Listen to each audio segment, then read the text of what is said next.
Bienvenue dans La Leçon, le podcast sur l'art d'échouer. Cette semaine, je suis ravie de recevoir l'actrice Chérine Boutella, jury court-métrage au Festival du cinéma des Arcs 2022.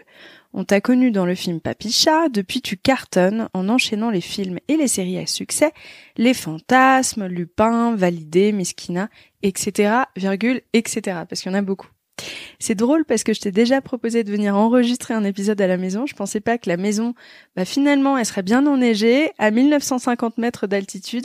Mais c'est d'un chic. On est bien là, on est vraiment bien. Non, on est pas mal, hein. Ouais. Et surtout que j'avais plus le choix du coup. Non, grave. Je t'ai là, pris c'était sur mon planning. otage. J'ai fait merde. Ah non, pas elle.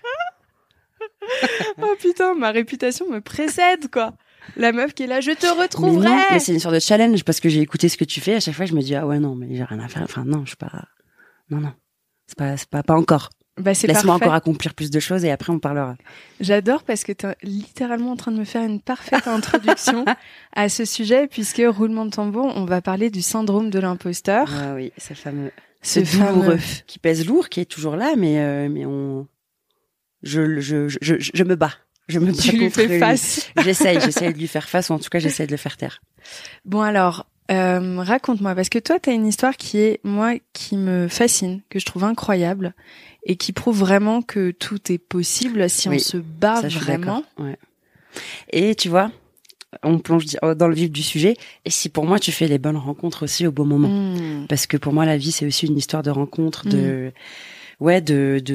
feeling, de connexion, et c'est comme ça que ça a commencé pour moi. Ouais, mais qu'est-ce que t'en fais aussi de ces connexions? C'est sûr, il faut avoir un petit quelque chose, et ça, j'arrive à l'accepter de plus en plus en me disant bon, si je suis là, c'est pas pour rien quoi. Mais j'ai quand même rencontré les bonnes personnes qui m'ont ouvert les bonnes portes, et certes, je m'y suis jetée, mais quand même, t'as toujours ce truc un peu qui traîne où tu dis bon, je suis pas comme les autres, tu vois. Et puis t'as des rencontres que tu fais où tu dis merde quand même, cette personne-là, elle a fait des conservatoires, son rêve c'est de faire du théâtre, du cinéma. Depuis l'âge de 2 ans. Mais vraiment, mais même moins, enfin c'est terrible. Et toi t'es là. Et toi, en fait moi j'ai commencé sur YouTube en 2015. Alors parle plus fort parce que tout le monde veut savoir cette histoire de ouf. Mon parcours, oui, il est assez atypique. D'ailleurs, grosse smokey eye ce soir, mais réalisé à la perfection. Merci Moi, de le noter. j'appelle ça une femme multitâche. Et encore, j'ai fait de la luge, je me suis pris de la neige dans la gueule et tout. Et si tu me dis que ça tient, je suis bien contente. En même temps, voilà, c'est une très belle transition. J'ai commencé sur YouTube en faisant du make-up et de la beauté. J'ai commencé parce qu'à l'époque, je vivais en Autriche, à Vienne, que j'avais ma sœur et à l'époque, j'avais mon mec et rien d'autre. Okay. Donc, je prenais des cours d'allemand le matin et des espèces de cours de fac, mais parce que j'avais une autre affaire de langue qui était abominable. Donc, tu te fais pas de copains parce que tu rencontres pas du tout. Mais même, j'étais pas dans une optique. Enfin, j'étais beaucoup plus âgée que tout le monde. Vraiment, je m'étais inscrite pour le concept, enfin, dans l'idée de faire quelque chose, alors que c'était nul. Enfin, ça m'intéressait pas du tout. Et du coup, j'avais beaucoup de temps libre. Et vu que je comprenais pas l'allemand, donc la télé, tout ça, j'ai commencé à regarder YouTube. Et puis à un moment, je tombe sur des tutos make-up. À l'époque, ça commençait à peine. C'était en 2015, je crois. Ah ouais. Donc tu vois, je regarde ça et je me dis mais c'est chouette, dis donc, j'aime bien. Et je regarde. Après, je me dis, tiens, je vais essayer. Donc, je vais dépenser le peu de thunes que j'ai dans du make-up. À l'époque, c'est des trucs, je peux dire des marques ou pas? Bah ouais, oui, bien sûr. Les Catrice, les NYX, ces trucs vraiment qui coûtent pas cher du tout. Essence et tout. Et je m'amuse et je me rends compte. Tu te rappelles? Non, ouais, c'était pas encore? ELF, je crois. ELF, parce que je crois qu'il y a des points. Je ne sais plus. Okay. Mais quoi qu'il fallait les commander. C'était, à Vienne, je pouvais pas aller en magasin, donc, j'ai acheté ce qu'il y avait. Et j'ai commencé, je me suis rendu compte que je me débrouillais bien et que j'aimais beaucoup. Donc, c'est parti comme ça. J'ai ouvert une chaîne YouTube. C'est vite parti. J'avais ensuite Instagram aussi qui commençait à peine. Enfin, en tout cas les contenus comme ça de créateurs qu'on appelle ça aujourd'hui. Ça avait cartonné surtout en Algérie parce que je suis algérienne et c'est mes proches qui partageaient vachement ce que je faisais au début, donc ça prenait de l'ampleur. Et c'est parti très vite, vraiment. Genre, je me suis retrouvée très vite avec 80 000 abonnés. Et waouh. Et à l'époque, j'étais encore, enfin, il y avait pas encore cette notion de hater, de machin. Vraiment, les gens qui te suivaient, ils te kiffaient. Et il y avait beaucoup d'échanges. Et même là, tu sais, le fil d'actu. Enfin, c'était un truc de celui qui poste. Enfin, c'était hyper simple. Oui, c'était pas comme aujourd'hui où il y a un algorithme tellement compliqué, tellement humiliant, enfin bref. Et ça va très vite. Donc moi, je me prends de l'ampleur et tout. Et on me contacte en Algérie. Donc ça commence comme ça, tu vois. C'est pour ça que je te dis des fois, c'est une meuf qui regarde sur YouTube, qui voit ma tête, qui comprend que je suis algérienne, qui me contactent par mail en me disant oui, on est une boîte de prod en Algérie, on aimerait commencer à faire des séries et on aime bien ton profil. C'est incroyable. Et je suis là, attendez, mais moi, vous vous êtes trompé, pardon. Oui, je ne joue pas. Non, t'inquiète, c'est pas grave. Viens déjà, on fait un essai. On a en fait pendant le Ramadan en Algérie, ils font des espèces de festivals où pendant un mois, t'as un artiste différent qui vient, humoriste, chanteur et tout. C'est assez cool. Et chercher quelqu'un pour faire des petites capsules pour le sponsor principal, tu vois. Donc à la base, c'est voilà un peu comme ce qu'on est en train de faire. Donc je prends mon micro et je vais parler un peu aux artistes, j'ai des interviews vite fait et tout. Ouais, mais c'est déjà un premier saut dans le vide, hein. Oui et non, parce que en soi, je suis pas vraiment timide, donc j'ai quand même une approche. Enfin, j'aime bien aller vers les autres. Je suis tout à fait lion. Ça me fait pas peur, tu vois. Donc je vais vers les gens, je parle beaucoup, donc mais même la caméra en soi, tu sais, tu parles à ton pote. Tu dis, hey, regarde aujourd'hui, tiens, ouais, toi, y a personne derrière. Non, il y a personne derrière, il y a pas d'enjeu. Attends, excuse-moi, je vais prendre un verre. Oui, vas-y.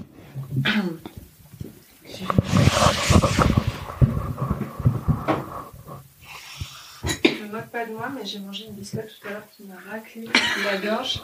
Et depuis tout à l'heure, j'ai l'impression qu'elle est encore là, tu vois. Donc tu fais des capsules. Oui, je fais des capsules et il n'y a aucun enjeu, personne ne va te juger là-dessus. C'est juste partager un moment avec des gens. Alright. Partager un moment avec les gens. Tout le monde est hyper content d'être là, c'est hyper positif. Donc, tu vois, j'ai même pas de texte, il n'y a pas d'enjeu, quoi. Donc c'est très cool. Et à cette époque-là, en plus, je bossais encore en tant qu'hôtesse d'accueil et je bossais pour le Tour de France. Donc le deal, c'était d'être 2 semaines avec eux en Algérie et de partir 2 semaines au Tour de France. Mais c'est tellement drôle. Ça, c'était très cool. Mais c'était très, très cool. Et surtout, c'était hyper bien payé. Genre, en fait, t'as 3 semaines de colo et t'es payé, je sais pas, en plus, moi, j'allais être, je crois, chef ou un truc comme ça, genre, c'était 2000 balles. Ah ouais? Oui, j'en mets. Et donc, le mec, il me dit, au bout de 2 semaines, il me dit, on a adoré ce que t'as fait et tout, on aimerait que tu restes. Ah bah, j'ai dit, non, les gars, je me suis engagée. Moi, je suis VIP, en fait. Non, mais, il me payait en dinars. Le Tour de France, c'était en euros. Donc, je leur dis déjà juste ça. Il me dit, mais, c'est combien? Bah, je dis 2000. Il me dit, bah, ok, c'est bon. Il me dit, c'est bon quoi? Il me dit, bah, on va te payer l'équivalent en dinars. C'est une blague, pour 2 semaines de taf, il me dit, si. Oh, je fais ok, pas de souci. Du coup, je reste en Algérie. Et c'est comme ça que 2 mois après, je m'installe en Algérie parce qu'ils me proposent de bosser avec eux, d'être payé en tant que cadre. Ok. Et pas à ne rien faire, mais à découvrir ce que j'allais faire. Je disais, mais attendez les gars, vous allez pas me payer pour rien faire. Je dis, bah écoute, tu découvriras sur le tas, tu feras un peu les petites tâches quand on a besoin de toi et tout. C'est à la fois génial et très stressant d'avoir trop de liberté. Mais ça aussi, tu vois, c'est là où ça commence, tu te dis, mais quelle légitimité j'ai en fait d'avoir c'est une fois que t'es dedans où tu vois le taf que tu fais et que d'autres font et qui sont payés moins que toi et t'es là, tu vois, et c'est là en fait que ça commence déjà le truc où tu te dis, attends, mais c'est injuste. Après, franchement, je me suis donné, j'ai fait de l'assistanat de réalisation, assistanat de prod, assistanat réel, voilà, et je me donnais à fond de fou parce qu'il fallait que je prouve. C'est ça. Oui. Il fallait que je prouve que j'avais ma place. Je venais parmi les prums, je partais parmi les DER, je venais le week-end. Enfin, tu sais, j'essayais de rendre des services. Du coup, t'as ce truc qui commence où déjà c'est pas ta place à la base et il faut que tu prouves ta place. Mais ce que j'adore, moi, j'aimerais que ce soit une discussion à 2 voix, en fait, avec de l'autre côté leur vision quand ils t'ont vu, parce qu'évidemment qu'ils ont trouvé quelque chose qui était top chez toi, tu vois. La condition, évidemment, c'était que je n'aille pas voir ailleurs et que en fait, apparemment l'année d'après, il y avait beaucoup de projets très cool qui allaient arriver avec des copros, notamment avec des techniciens qui sont meilleurs que ce qu'on avait localement, notamment des Tunisiens. Donc ils savaient qu'il y aurait un petit peu de concurrence. Donc mais ils m'ont dit par contre, voilà, quoi. C'est ça. Donc en fait, si tu veux, ils me payaient l'exclu. Ok. Donc après coup, tu peux le. Pardon, l'eau est en train de remonter. En fait, ce midi, j'ai mangé raclette, j'ai mélangé raclette fondue. Mais non. Du coup là, non, c'est pas que moi. Ah ouais. On a pris à plusieurs, mais du coup j'ai beaucoup bouffé et en fait j'ai commandé une soupe à l'oignon alors qu'elle était giga fraîche. Moi, donc si là, je peux me permettre, c'est la soupe à l'oignon qui remonte, c'est sûr. C'est sûr. Elle était délicieuse. Tu sais que vraiment j'ai pris un coca une fois avant une interview. Horrible. Jamais never, ever. De ma vie. J'ai fait une François Hollande tout le long, tu vois. Non là ça va, j'ai bu que de l'eau. Je ferai des petites pauses. Et donc oui, en fait, c'était l'exclu et j'ai commencé avec eux donc à faire des séries. J'en ai fait 2, dont une qui avait cartonné. Et grâce à cette série, j'ai pu passer le casting de Papicha parce que Mounia cherchait une Algérienne et je sais pas, il me semble que moi elle m'a dit qu'elle m'avait capté sur Insta parce que je correspondais un peu à Wassila, très coquette, une jeune un peu hyper émancipée, hyper bien dans ses baskets et tout. Et elle arrive pas à me joindre. Et truc de fou. Elle arrive pas à me contacter parce qu'à l'époque, il y avait tellement de gens en toute humilité, vraiment en Algérie, c'est particulier. Tout le monde a ton numéro de téléphone. Putain. Et tout le monde se permet de t'appeler. Waouh. Pour tout n'importe quoi. Oui, on a une émission, on aimerait que tu viennes. Oui, on aimerait faire ci, ça, et t'es là, mais c'est pas possible. Ouais, donc je ne répondais CPF, plus au numéro quoi. que je ne connaissais plus, que je connaissais pas. Donc Mounia m'appelle et je ne connais pas ce numéro, c'est un numéro algérien, tu vois. Et c'est ma mère qui m'appelle, elle me dit oui, j'ai une amie à moi qui s'appelle Karine, elle essaie de te contacter depuis un moment et tout. Je dis bah pourquoi? Elle me dit apparemment elle bosse pour un film, je sais pas trop. Écoute, rappelle là, tu verras. Je suis ok. Je mets énormément de temps. Genre c'est elle qui finit par m'envoyer un texto parce que je réponds toujours pas et elle me dit écoute voilà c'est Karine, amie, ta maman a-tu te dire machin. Je rappelle. Pourquoi t'attends, tu prends du temps? Mais parce que je sais pas de quoi il s'agit, donc jamais j'imagine que c'est le film de Mounia Médour Papicha qui va avoir de César, jamais de ma vie. Ouais. Je me dis c'est encore un projet local qu'on me propose et je sais pas, là j'ai pas envie. C'était le 20e dans le genre. Ouais, mais surtout que je bosse avec ma prod exclusivement aussi, donc ça m'intéressait pas non plus d'aller voir chez les autres. Et en fait donc je l'appelle enfin et elle me dit écoute c'est Karine, je suis directrice de casting et je bosse pour une meuf qui s'appelle Mounia Médour qui fait un film qui peut être super, on te verrait bien dans le rôle et tout. Pareil, j'y crois pas trop. Et c'est une fois que je vais la voir et c'est elle qui me fait répéter.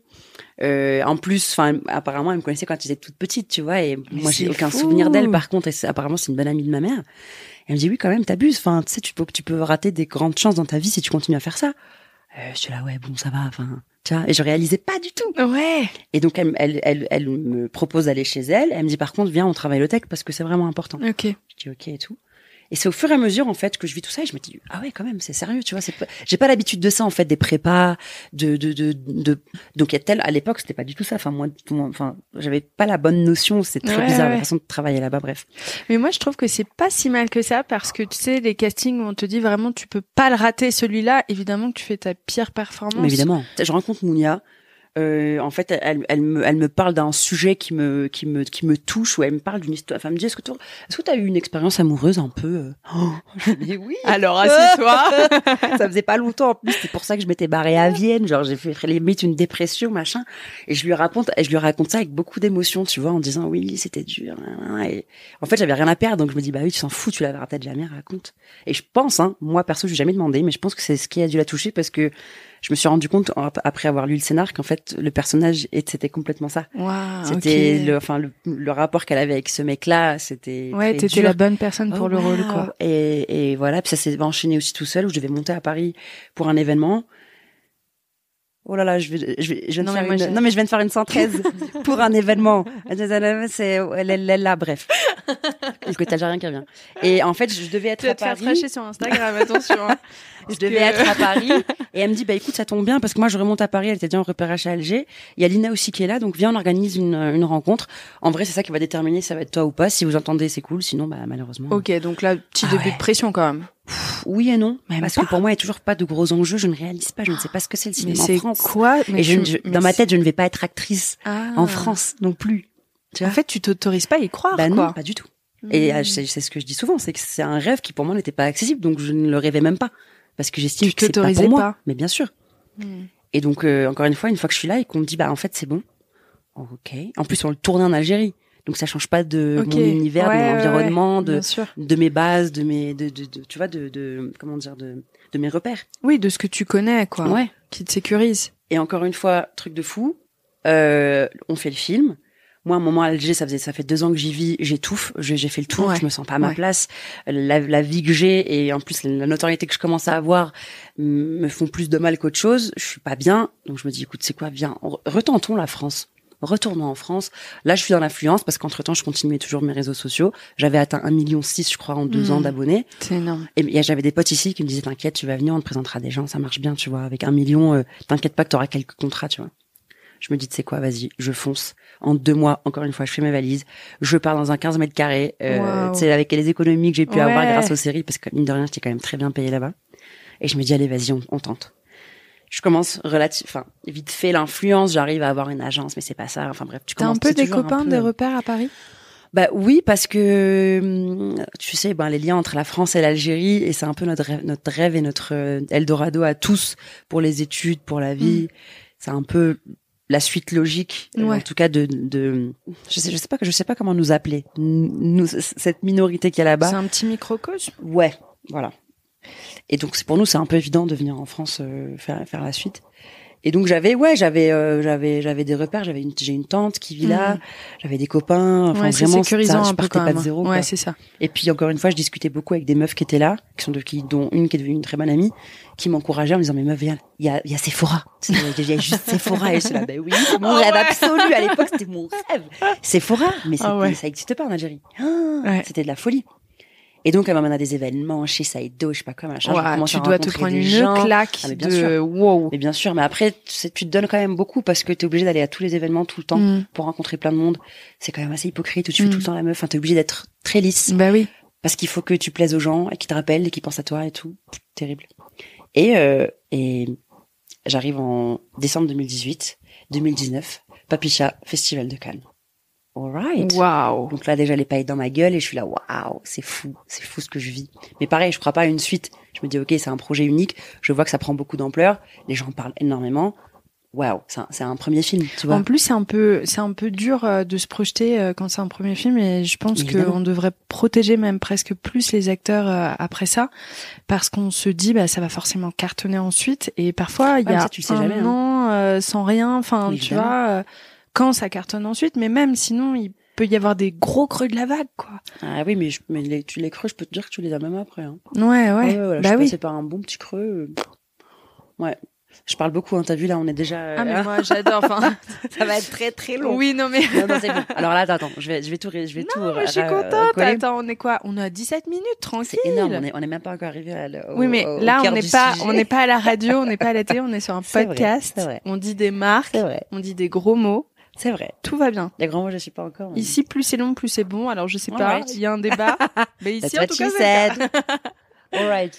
Et donc t'arrives à Papicha. Ouais, donc Papicha et puis festival de Cannes et puis on enchaîne festival d'Angoulême et puis on me dit par contre là faut vraiment Hassan d'ailleurs Guerard qui s'occupe de la presse du festival qui me dit par contre ma chérie c'est maintenant ou jamais, il faut que tu trouves un agent en fait parce que sinon ta carrière elle commence jamais. C'est cool qu'il dit ça au moins cash après, bon conseil. Papicha c'était génial parce qu'il y avait vraiment un esprit de famille incroyable. Pendant le tournage, c'était exceptionnel ce qu'on a vécu. On vivait dans la même villa. En fait, on avait deux villas séparées, une pour les acteurs et une pour la réal. En fait, c'est son la prod et tout. Ouais, en fait, son beau-frère était premier assistant, donc tu vois, on était proches et puis du coup tous les soirs on répétait ensemble. C'était hyper bon enfant. Enfin, c'était bon mood. Enfin, c'était vraiment super. Et puis du coup toute la durée de vie du film, en fait, on était vachement ensemble, vachement liés. Ouais, ça on était tellement aussi fiers aussi, tellement heureux que ce film qui nous parle personnellement à nous. Qui est très fort pour nous, qui représente beaucoup au-delà de l'hommage. C'est des choses qu'on raconte pas beaucoup parce que c'est pas si vieux mais c'est pas si frais non plus quoi. Enfin c'est pas si frais mais c'est pas si vieux non plus. Voilà, ça va pas cicatriser complètement. Donc il y a beaucoup de choses qui se passent même en nous personnellement. Et du coup c'était fort de vivre ça ensemble. D'ailleurs la première projo c'était au Festival de Cannes. Par contre, là, en fait, c'est même pour Mouniel, nous avait dit, genre, là, ça y est, là, j'ai accouché. Oh, mais de ouf. De 10 ans d'accouchement au Festival de Cannes. Non, mais tu te rends compte, elle, la première projo, il y a même pas, non, c'est le Festival de Cannes, mais le level de stress. Ouais. Ouais, après, c'est sûr qu'on vit pas de la même façon quand t'es comédien et quand t'es réal. Et elle, c'est littéralement son bébé de 10 ans. Ah, mais de 10 ans, mais c'est trip, vraiment. Ouais. Ça raconte son parcours, enfin, toutes les filles de Papicha, en fait, c'était des copines. Ou en tout cas, elle s'est inspirée de vraies personnes qu'elle a mis là-dedans. Donc j'imagine même pas ce qu'elle a dû ressentir en voyant le résultat final, parce que même si tu ne connais pas cette histoire, tu n'en sors pas indemne. Alors là, quand tu l'as vécu et que tu y étais et que t'as dû fuir aussi. Et en fait, tout était hyper intense, mais c'était génialissime. Donc ça s'enchaîne. Et je rencontre effectivement quelques agents, dont le mien, où vraiment c'était feeling, c'était lui, tu vois, c'était le coup de cœur. Et c'est comme ça que ça commence. Donc, tu vois, déjà, t'es pas spécialement passionné de cinéma, c'est pas ton but dans la vie. Je ne suis pas cinéphile, contrairement à plein de gens qui sont acteurs et qui sont dans le milieu. Je ne suis pas cinéphile. Mais oui. On en parlait tout à l'heure. Moi aussi, je suis blockbuster à fond. Mes films préf, c'est les Marvel. Bien sûr, oui, non, mais exactement. Et moi, c'est mon rêve de jouer dans un Marvel. On pose ça là, loi de l'intention. Ouais. Mais ouais, on en parlait, c'est un métier et un milieu de passionnés, forcément, il y a des gens qui sont ultra pointus, très techniques. Ah, mais oui. Ils sont beaucoup, hein. Et toi, t'es à côté, et t'es là, t'arrives surtout de nulle part. Vraiment, pour moi, je débarquais de nulle part. Et il y avait aussi ce truc où, et qu'est-ce que t'as fait avant? Écoutez, je Je faisais des tutos maquillage. Hein. Ouais. Et là, tu et sens le regard des gens. Les yeux et tu dis bon, au revoir. Je vais me. Au revoir. Je comprendrais que. C'est très très dur. Hein. Donc au début, j'assumais pas du tout. Et puis à un moment, je me suis dit quand même, fuck, c'est ton parcours quoi. Sois fier de dire bah oui, voilà. Écoutez, en fait, finalement, oui, à la base, c'est pour ça que Smoky est nickel. Bah je coûte moins cher. Tu vois, je coûte vachement moins cher. Et d'ailleurs, je refuse pas mal de. Demain, je suis censée avoir un HMC. J'ai dit non, c'est bon, ça va aller, je me débrouille. Mais oui, mais je l'assumais pas, et même aujourd'hui, ça dépend qui j'ai en face, j'avoue. Mais oui, mais tu vois, c'est trop charmé cet épisode qui est presque un peu différent des autres parce qu'on raconte un parcours et ce lien sur le sujet. Tu vois, on peut cartonner, mais il y a toujours cette petite trouille à l'intérieur qui nous quitte pas, quoi. Ah ouais, ça ronge. Enfin, je dis moi je suis pas actrice, mais genre j'imagine qu'on doit ressentir ça, quoi. Ah, ça ronge. Et puis le soir, tu rentres, tu te fais toutes les trucs, tu te dis putain. Ah oui, en te couchant. Là, j'ai pas dit ça. Ouais. Et je sais même pas qui c'est, donc je passe ma vie sur Google. En fait, je fais ça en douce. Je suis à table, je me recule un peu, je prends mon téléphone, je regarde la rêve de ce dont il vient de parler. Je suis putain. Mais du coup, j'ai une liste gigantesque de films à voir. Que tu ne verras jamais. Figure-toi que si, madame. Là, ça fait un petit moment, je suis en train de revoir un peu les trucs. Je demande aux gens, dites-moi, n'hésitez pas à me donner des films à voir. J'essaie d'aller un peu plus au cinéma aussi. Ouais. À voir les derniers films français sortis, vraiment français du coup. J'essaye, écoute. Le plus important de toute façon, c'est d'essayer. Mais de ouf. Et puis moi, je pense aussi que ça t'offre un regard qui est génial, différent et frais, quoi, tu vois. Ouais, je suis pas sûre. Je pense que si. Je suis pas sûre. Parce que tu sens quand même, dans des festivals, et là où on est, ça parle énormément de cinéma. Ça parle énormément des projets à venir de tout le monde. C'est des petits moments hors du temps. Oui. Ouais. Moi, je trouve ça dur, hein, quand même. À chaque fois, j'hésite. Tu sais que je me retrouve même à hésiter à y aller pour cette raison-là. Ouais, ça fait en fait, chier. j'ai pas envie de me sentir humiliée. En moi, je suis la pire parce que c'est moi tu te sabotes toi-même, quoi. Je m'auto-sabote tout le temps. Je suis extrêmement critique envers moi-même. Rien ne va jamais. Je suis en même temps perfectionniste, mais en même temps, je suis jamais contente. Enfin, c'est terrible. J'essaie d'y travailler un peu. Tu te regardes ou t'y arrives Maintenant, pas? oui. Ouais. La première fois, j'ai pas pu. Mais je l'ai fait quand même parce que je me dis sinon tu vas jamais apprendre. Et en fait, c'est ça. J'ai l'impression toute ma vie, c'est apprendre sur le tas. Ouais. C'est génial parce que c'est là où ça rentre le mieux et le plus vite et tu es sûr de jamais refaire les mêmes bêtises ou en tout cas que tout ce qui rentre il restera bien dans ta tête. Mais c'est la trouille aussi, quoi. Mais c'est grosse trouille. Qu'est-ce qu'on disait? Non, mais justement, est-ce que tu te regardes? Ah oui. Alors la première fois donc je me regarde, je me trouve pas crédible. Oh my god. Et surtout que c'était ma première expérience où j'avais rien avant et je partais de zéro. Et tu te vois pas, jamais. On te montre pas le combat en disant, bon, là, c'est pas, puis il fallait faire vite, et puis on était pressé par le temps, et puis c'était mal organisé, et puis on tournait beaucoup, on avait des très longues journées, donc le mec avait pas le temps. Une fois, il m'a dit, écoute, je suis désolée, mais en fait, j'ai pas le temps de te diriger. Donc, quand ça va vraiment pas, je te dis, mais je peux pas te perfectionner, quoi. S'il me dit ça, c'est que vraiment, il y a un problème. Donc, je mets beaucoup de temps à voir, genre 2-3 mois. Et là, je me dis, allez, c'est bon, il faut. Je regarde. Et évidemment, tu commences par son physique, où tu te dis, oh mon Dieu. Oui, je savais pas que j'étais comme ça. Et je ne sais pas marcher. Ce pantalon, il me fait un cul dégueulasse. Et ensuite, tu te dis, et mon nez. Ouais, j'avais un complexe à ce moment-là de mon nez qui était terrible. J'avais l'impression qu'on ne voyait que mon nez. C'était terrible. Et je me disais, mais t'es horrible. Oh mon Dieu. Et ça me faisait mal. Et je me disais, mais putain, mais. En fait, non, ça y est, je ne peux pas. Arrêter, en fait. Je ne peux pas, je ne supporte pas. Et je sais qu'il y a des gens aujourd'hui, en tout cas, j'ai des potes comédiens qui ne se regardent jamais. Pour ça, parce qu'ils ont trop peur de se voir et de se dire, ah ouais, en fait, j'arrête tout. Ouais. Et donc, en fait, je me dis, ouais, tu sais quoi, là, c'est pas crédible. Là, en fait, je regarde plusieurs fois les épisodes. La première, je me dis, ok, laisse-toi, analyse-toi si tu veux physiquement. Le deuxième, je me dis, maintenant, qu'est-ce que tu ressens quand tu regardes? Est-ce que tu ressens l'émotion que t'es censé ressentir, enfin, que t'es censé ressentir dans ton personnage? Et je me rends compte qu'il y a plein de trucs qui vont pas. Il y avait une saison 2 qui arrivait, donc je me dis, écoute, voilà. Là, tu sais que quand tu fais triste, cette tête-là, ça marche pas du tout. Je sois juste triste. Enfin, j'essaye d'apprendre. La deuxième saison, c'est mieux. Je me regarde. Et en fait, c'est Papicha, moi, vraiment, qui m'a appris, je pense, le plus dans le jeu. Entre Mounia. En plus, avec bienveillance, quoi. Mounia, beaucoup de bienveillance. Ah, c'est la soupe à l'oignon. Ouais, beaucoup de bienveillance, mais surtout un franc-parler que j'admire énormément chez elle. Elle passe pas par mille chemins. Elle veut pas te caresser dans le sens du poil. Il faut travailler. Il faut être précis, concis. Et elle te dit, ça marche pas du tout. Et elle te le dit directement, et elle te propose une solution, tu vois. Ça, c'est très cool. Et surtout, elle discute avec toi. Autant, c'est pas, comment dire, c'est pas méchant, tu vois, les propos. Elle va choisir les bons mots, mais elle va te le dire, en plein de phases, tu vois. Ça m'a beaucoup appris. Et en même temps, on avait le producteur qui est du théâtre. Donc lui, c'était encore un autre extrême. Et à chaque fois, je la voyais la voir et je lui disais oui. El Kasem, il me dit comme ça m'a dit non. Okay.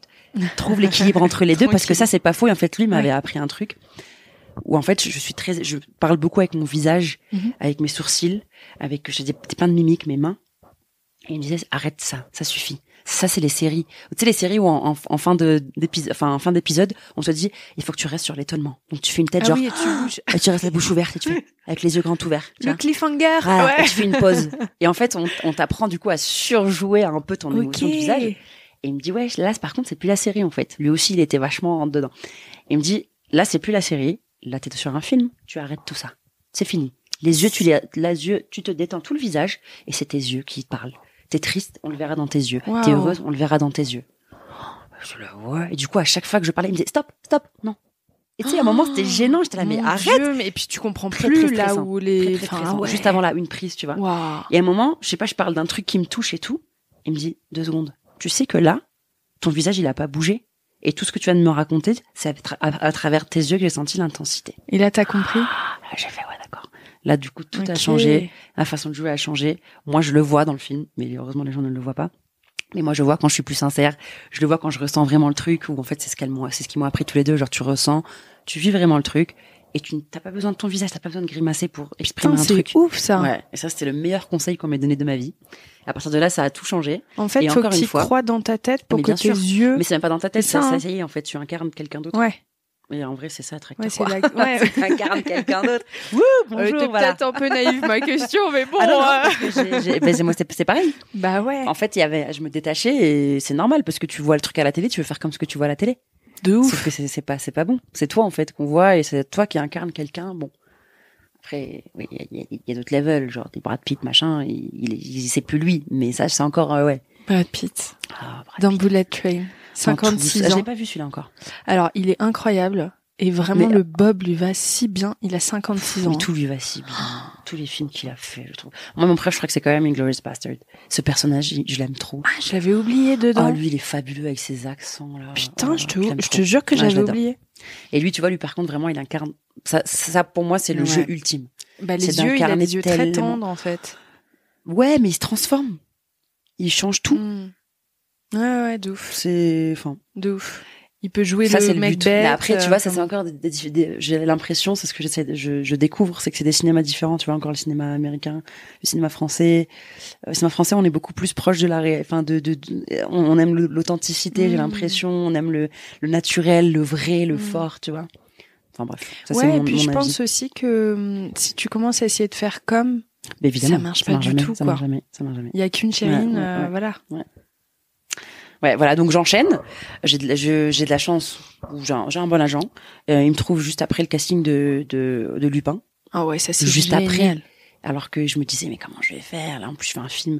Face à Omar Sy, mais en plus, non, mais on m'a dit, tu commences par un film d'auteur, un film extrêmement fort, un film qui a du succès dans les festivals, qui a du succès dans le milieu, au niveau critique cinéma, chez tous les gens du cinéma.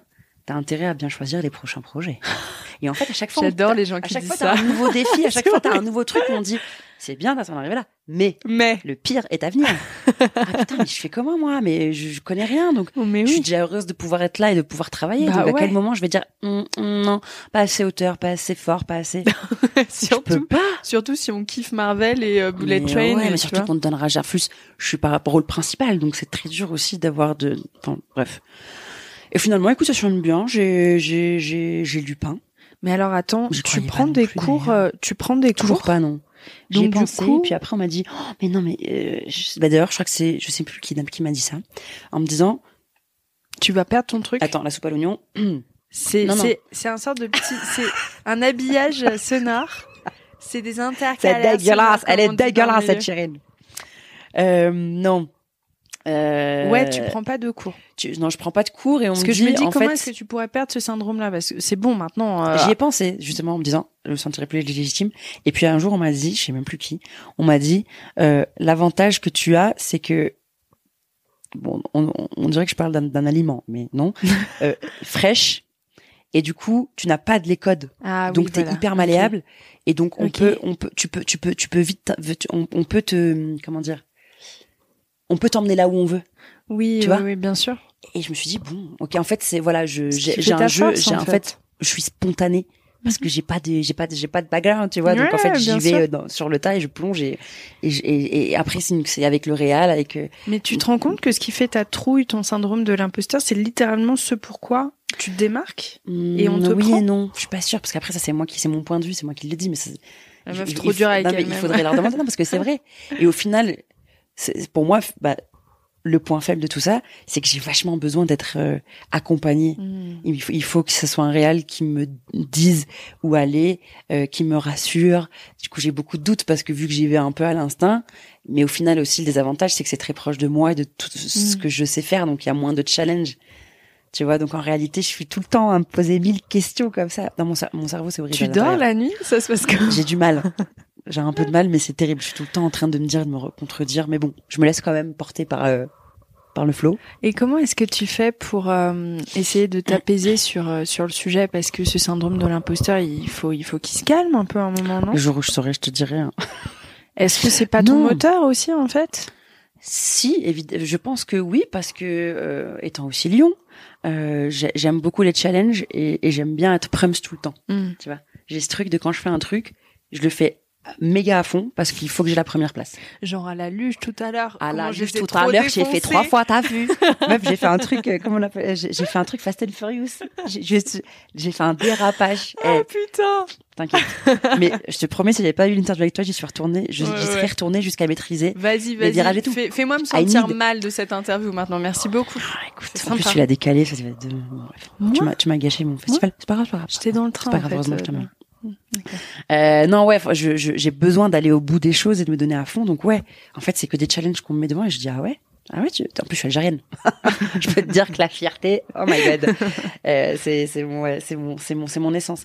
Et du coup, dès qu'on me dit je fais, ah ouais, d'accord. Et en vrai, c'est moi qui me challenge tout le temps. Je me dis, t'es pas capable. Ah ouais, t'es pas capable. On va voir si on n'est pas capable. Et là, on y va, on essaye, on fait le mieux. Et c'est assez cool, mais on prend sa luge et on fonce. Mais après, c'est des questionnements permanents, c'est des doutes permanents. Maintenant, j'essaye de m'entourer aussi de gens qui sont bienveillants, qui sont rassurants, parce qu'encore une fois, j'en ai besoin. J'ai un agent qui est extraordinaire. Léo, si tu écoutes ce podcast, je t'aime de tout mon cœur. Alors c'est un mec et c'est ce que je cherchais aussi. Il a mon âge, il est très cool et surtout il a capté ses petites faiblesses. Il est toujours là, il a le bon mot. Il me réconforte de fou, il me soutient de fou. Quand on a des réponses négatives, il anticipe. Bon, après, je sais que des fois, il exagère. De toute façon, c'était un projet de merde. Alors que le cerveau me disait, putain, il faut vraiment qu'on l'ait celui-là. Besoin de l'avoir. Évidemment. Mais tu sais, c'est comme les mecs qui tueront et c'est, on l'aimait pas, de toute façon. Non, évidemment, c'était un connard. Alors que moi, ils disaient, perfect couple goal. Couple goal. Et je me suis entourée de gens super. J'ai aussi Mélodie, d'ailleurs, si elle écoute aussi. Mélodie, qui est aussi mon autre agent. Tu vas me faire mon audience de ce podcast. Mon agent qui est charmé aussi, qui est complètement pareil, vachement dans bienveillance, qui me réconforte beaucoup, qui me rassure. C'est devenu ma psy, la pauvre, dès que j'ai un souci. Je suis là, mon crush, il me calcule. Ah, t'inquiète pas, chérie, écoute. Tu sais peut-être que c'est ça. Et puis je redescends doucement. C'est terrible. Et en fait, j'ai l'impression que je suis un peu dépendante des gens, mais en même temps, j'en peux plus. Je vais voir un psy très vite, ça urge, terrible. Parce que là, j'utilise ton podcast, on va passer 2 heures ensemble. Ça va être les gens, ils vont me dire, oh putain, qu'est-ce qu'elle est relou, cette meuf. Tu décroises tes jambes et tu respires par le ventre. Tu fermes les yeux, tu es dans un endroit calme, tu sais, la meuf qui part sur Là, c'est l'angoisse. Non, donc voilà, et en fait. Je pense que dans tout ça, ce qui est très fort, alors, ton parcours, il est incroyable, moi, je trouve charmé. Et comme quoi ça existe, enfin, tu vois, il y a une bonne étoile pour tout le monde. Ah oui. Mais, moi, je pense que ça pose une bonne question à ceux qui nous écoutent. C'est quand on a ce genre d'angoisse, qu'est-ce qu'on en fait, en fait? Est-ce qu'on se laisse dévorer par elle? Bah non. Ou est-ce qu'on les utilise pour aller au-delà? Moi, je sais que je suis capable de me faire vraiment dévorer par mes angoisses. Je suis en permanence très, très stressée et je sais pas pourquoi, on le disait tout à l'heure, je me mets toujours dans la gueule du loup, faire des trucs qui me paniquent, tu vois. Et je crois que ça va être l'un de mes buts de l'année 1, 2, 3, 4. L'un de mes buts de l'année 2023, c'était pas facile à dire. Ah, l'apéro, ça y est, hein, t'es déjà passé. Meuf, j'ai mangé des cracottes, qu'est-ce que tu me racontes? T'as caché où? T'as caché où les bières et les vins chauds? Elle est où la cachette? Ouais, de transformer en fait ce stress négatif en quelque chose de positif. Et moi, c'est ce que je retiens de ton histoire en fait. C'est que tout ça, ce côté, je suis hyper différente des autres, bah du coup, j'en faire ma force. Tant pis, tant pis. Ouais, ouais. Tu vois? Bah, en fait, ouais, pour moi, c'est surtout se fixer un but et un objectif. Et coûte que coûte y aller, quoi. Évidemment que ça va pas être simple et c'est encore plus jouissif quand c'est pas simple, justement. Une fois que, en vrai, ça dépend de ton caractère, mais moi, je sais qu'à chaque fois que t'as atteint, à l'époque, c'était bosser avec Sephora. Le jour où j'ai bossé avec Sephora, je me suis dit, bon, allez, d'accord, maintenant, il faut que j'ai une marque pendant Sephora. 1 an. Mais bien sûr, ça, c'est ma grande fierté quand je l'ai. Chaque fois, j'ai vachement honte de faire des stories parce que je me dis, non, quand même, c'est pas cool, ça va. J'ai été parmi celles qui regardaient, je dis là, oh, putain, la connasse, pourquoi elle a, alors qu'elle fait même pas des stories, elle est, enfin, tu vois, je me trouve à être un peu méchante, un peu hater. Et je dis, ouais, non, je veux pas. T'es un peu gênée quand même, mais bon. Ouais, non, c'est très cool. Et je suis en train de lire un livre qui est super, qui s'appelle Kilomètre Zéro, qui te relativise un peu toute la vie, qui te rappelle qu'il faut profiter de l'instant T présent là tout de suite.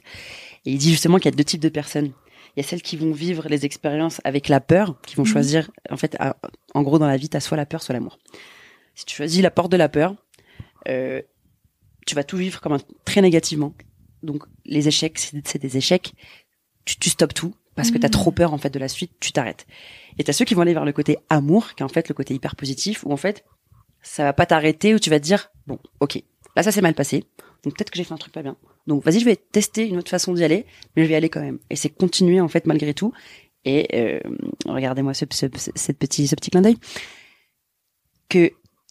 Parce qu'en vrai, il y a pas d'échec, mais que tout soit juste une leçon. Oh, j'adore. Une leçon de vie.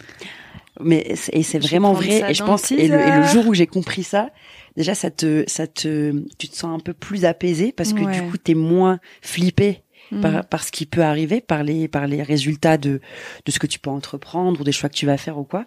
Tu vas te dire ok, je fais ce choix là et puis je verrai. Sans te dire ah ouais putain mais s'il y a ça quel risque et si non en fait c'est pas grave. Si tu sens après il faut aussi il faut être instinctif. Si tu sens qu'il y a peut-être un truc à faire, tente-le. Il y a rien de pire que de se dire putain j'aurais dû essayer. Il y a rien de pire. C'est pour ça que même et ça pour moi ça s'applique à absolument tout.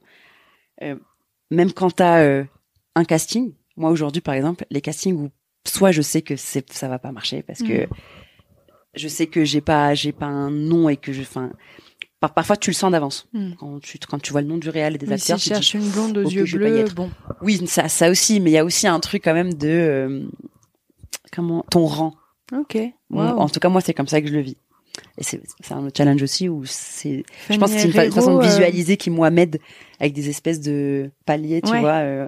Bah tu sais Fanny Herrero, on a fait un épisode tout à l'heure, elle parlait d'aristocratie. Dans le métier d'acteur.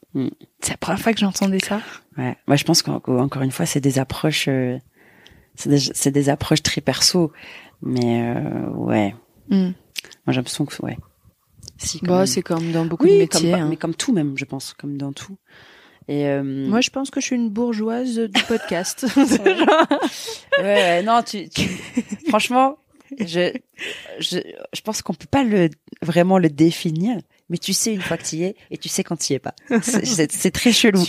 Là, je te jure, tu le sais.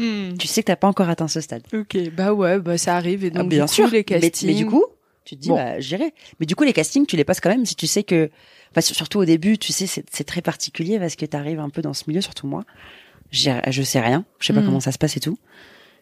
Tu flippes énormément parce qu'en plus tu veux que ça marche. Donc et comme t'as dit tout à l'heure, plus tu veux que ça fonctionne, moins ça fonctionnera parce que tu vas te mettre 1001 pressions qui servent à rien. Les premiers castings, je t'explique, je suis arrivée, alors que j'avais préparé bien mon texte une semaine à l'avance, tous les jours je le bossais chez moi et tout. J'arrive, j'ai les jambes qui tremblent, j'ai l'impression que je vais m'écrouler tellement je tiens plus dessus. Le cœur qui parce que c'est le truc où tu entends, enfin tu entends ton propre cœur, mais du coup tu n'entends pas l'extérieur, c'est-à-dire que c'est tellement fort qu'en fait il bloque tout. Malaise vagal en fait. Horrible. Oui. Stress, bégaiement, transpi, je sens que je suis rouge comme une tomate chaleur. Et puis t'as encore plus la honte, donc t'es encore plus rouge. Et tu le sais. Donc tu dis, mais ça, arrête. Ouais. Et c'est pire. Les premiers castings, je me suis dit, mais pourquoi je suis venue, pourquoi je veux faire ça, pourquoi je m'inflige cette souffrance, vraiment, c'était douloureux. Parce qu'en plus, tu sais très bien qu'on va te dire non, t'as été nul. Tu te rappelles pas du texte et en fait, t'es concentré sur le texte, donc tu ne joues pas. Quand tu veux jouer, t'as pas le texte parce que puis tu veux plaire. Il y avait un truc, moi, de jugement où je voulais plaire. Bref, c'est mon caractère, j'aime bien la source de l'attention, j'aime bien plaire. C'est terrible. Quand tu fais ce métier-là, c'est terrible parce que tu veux être aimé par tous et ça existe pas.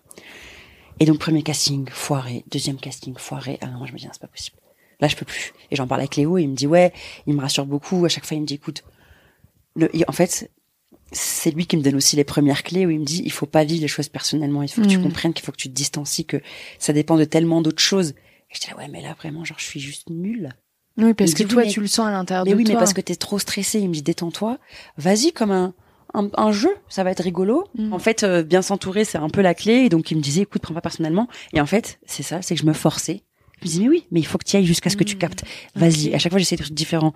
Figure-toi que ce qui m'a aidé, c'est d'apprendre mon texte la veille. Ok, c'est ouf. La veille, voire le matin même, où en fait, c'est tellement frais que tu le fais dans un élan où t'apprends. Et t'es dans le mood, et t'es dans le personnage parce que tu commences à y penser il y a 1 heure et que t'arrives et tu donnes un petit truc, très genre, tu sais, genre, ouais, balai. Très vite, genre, tiens, hop, l'idée sort d'un coup, tu la couches d'un coup. Et ça marchait bien. Je me dis, bon alors, continuons là-dessus. C'est pas très cool parce que parfois, quand il y a des bons longs textes, c'est un peu compliqué, mais ça a fonctionné. Et puis, au fur et à mesure, je me rendais compte que c'était hyper cool et qu'en fait, j'arrivais à m'amuser parfois et j'arrivais à improviser parfois mais ça a pris quand même du temps. Ça a pris énormément de temps. D'acteur, en fait. Exact. C'est ça qui m'a beaucoup aidé aussi, c'est que Lupin, en fait, vu que j'étais encore dans l'euphorie, papichage, j'étais en confiance maximale. Donc, j'ai passé le casting vraiment chill et j'ai été prise. Ça te rassure. Et après, ça crédibilise aussi ton taf, quoi. Ouais, ça puis après, en fait, tu rencontres des gens, puis on te parle, et puis tu tournes. Parce qu'entre le casting et le moment où tu tournes, c'est pas pareil. Tu tournes, donc tu te familiarises un peu plus avec le jeu. T'as Omar Sy en face de toi. Au début, t'es timide, et après, t'arrives à jouer avec lui, tu te dis, bon, bah, si je joue avec Omar Sy, c'est clair. C'est clair. Ça va, c'est pas un directeur de casting, quoi. Donc, en fait, t'enchaînes, et puis, même sur LinkedIn, meuf, mais jouer avec oh, maintenant, je peux, j'ai quelques petits trucs en plus, mais non, mais vraiment, et en fait, on va se faire engueuler. Ouais, vas-y. Donc, en gros, se forcer à y aller, se dire, c'est pas grave. Écoute, au pire, il se passe quoi? Au pire, quoi? Au pire, il y a quoi, en fait? C'est ça toujours que j'essaie de me dire. Au pire, il y a quoi? Tu vas mourir? Non. Ça va s'arrêter? Ça s'arrêtera si de toute façon tu le fais pas. Donc, autant essayer au maximum. Et voilà. Et syndrome de l'imposteur, par contre, il est jamais parti parce que je manque de culture, parce que c'est pas encore mon milieu et que j'ai pas les refs. Mais pareil sur le tas. En fait, j'ai pas peur de l'avenir, mais je me dis, putain, il va tarder à venir ce moment quand même. Mais je suis tenace.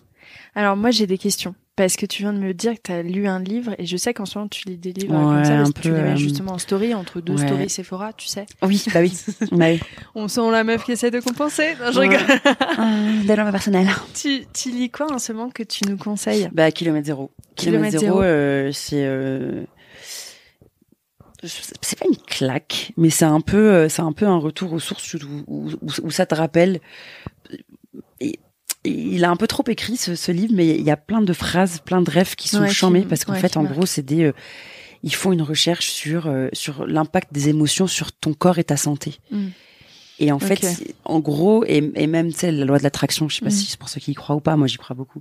La loi de l'attraction, le positif qui attire le positif et ton état d'esprit, c'est, en fait, tu le contrôles. En fait, tu peux, au fur et à mesure d'expérience, mettre de côté tes pensées négatives ou les transformer, même pour que ça te fasse du bien à toi et pour que le positif que tu vas dégager va attirer plus de positif. Et j'y crois à fond. Au final, je suis une personne très positive dans ma vie. Et je me dis que jusque-là, ça va bien réussi. Donc, si j'arrive en plus à aller plus loin.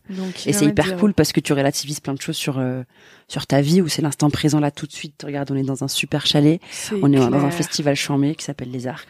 On est bien entouré. On vit une vie de fou. On mange de la raclette. Là, on va voir un match. On va boire du vin chaud. Enfin, on a une chance folle. Et si tu profites de l'instant là tout de suite, et plus rien n'existe parce que ça trouve demain tu vas je vais dire tu vas tomber, tu vas te tordre le cou. Non, on l'espère pas. La meuf qui parle de loi de l'attraction et mais je veux dire que tout peut s'arrêter, mais tout s'arrête très vite. Donc c'est tout de suite là maintenant où c'est génial et qu'il faut en profiter et puis on verra demain. L'instant et présent, ça aide beaucoup parce que tu te décharges de beaucoup d'angoisse, de beaucoup de peur, de beaucoup de doutes. Ouais, c'est un peu écraisant d'imaginer son futur à trop long terme. Viens, on mais surtout que c'est impossible, c'est incontrôlable. C'est incontrôlable. Même si on fait ses propres choix, mais la vie ne dépend pas que de nous. Il y a rien qui dépend de nous en réalité que de nous. C'est pour ça que je suis stressée. Moi, j'ai besoin de contrôler les choses et du coup, ça me terrifie de dingue, tu vois. Sois actrice, tu verras comment ça dépend des autres. Tu ne fais rien sans l'accord des autres. Il y a le directeur de cast qui te choisit, il y a le réal ensuite qui te choisit, et après le réal, il faut qu'il parle à la prod qui va te valider ou pas, qui va parler à éventuellement à la plateforme qui va te valider ou pas. Et en fait, t'es là, les gars, quand même. Enfin, moi, je suis là, j'ai envie de travailler, putain, je suis sympa, regardez. Putain. Et pas du tout, en fait, ça dépend pas de toi et tu contrôles rien. Et là, depuis juin, j'ai pas tourné, tu vois. Ouais. Là, je suis contente, j'ai passé des castings, ça s'est bien passé parce que c'est plus rien à perdre. Ouais. Et puis, c'est des rôles auxquels je croyais, que je voulais vraiment, donc ça a fonctionné pour le coup. Et même, je pense qu'avec tout ce que je lis et tout ce que j'écoute, j'espère bien que ça a un impact sur cette loi d'attraction. Mais ouais, donc j'ai des projets en 2023. Mais là, je suis passée par une période, je me suis dit, putain, mais en fait, en plus, séparation, pas de travail, tu as une remise en question générale, je me dis, mais putain, qui suis-je, que fais-je, où vais-je, pourquoi? La vie a de l'humour, hein. Parfois, elle te secoue bien, c'est souvent pour le mieux, mais... Mais de toute façon, rien n'arrive tout seul. Quand il y a plein de trucs, quand il y a un truc hyper bien, il y a plein de choses qui suivent hyper bien, et quand c'est négatif, ça attire tout le reste. Mais en fait, je me dis, ok, c'est très bien. Prends-toi tout d'un coup. Mais une fois que c'est passé, comme ça, c'est vraiment passé. Et là, c'est bon. T'auras tout eu d'un coup. Qu'est-ce que tu peux avoir de pire? Il y a pas pire. Ça y est, t'es bien. Il est trop bien cet épisode parce que j'ai l'impression qu'on a parlé de tout ce qui est, tu vois. Sauf du sujet peut-être, non? Mais non, c'est un drôle de l'imposteur. Non, c'est littéralement le lien de cet épisode. T'inquiète pas, j'ai veillé de près à ce qu'on reste. Mais merci beaucoup. Là, je suis désolée les copains, mais on va devoir vous laisser parce qu'il y a un match, il y a resto, on va se faire engueuler, quoi. Ouais. Je crois qu'il a même pas osé. Je suis sûre qu'il est devant la porte et qu'il a pas osé taper.